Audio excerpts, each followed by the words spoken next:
Hey guys, the Perfect Cuber here. Here are my first impressions about the MF4S and the MF3RS black body. I already unboxed these two. Here are my thoughts.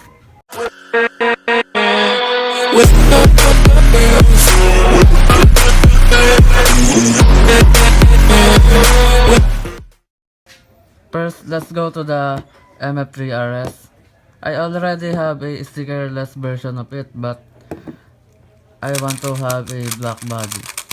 Out of the box, this cube is very fast. The stickers are okay.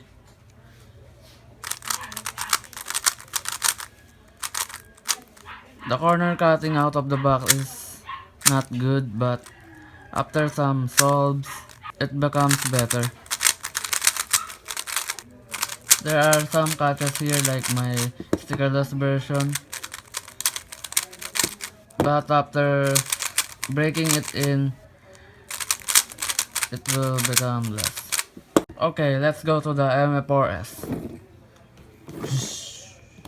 The MF4S stickerless shades is better than the GU1S, but in performance, the GU1S is better. Honestly, out of the box, this cube is not good. It is very fast and unstable. The corner cutting is also not good. But now, after some solves, it becomes better. But it's still not good because of the corner cutting and catches. It feels scratchy and heavier than the GU1S and have lots of catching.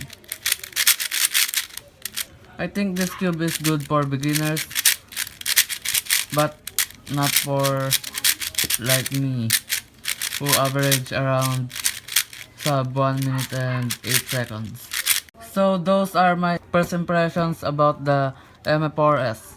I don't recommend the MF4S because the GU1S is cheaper and better than it.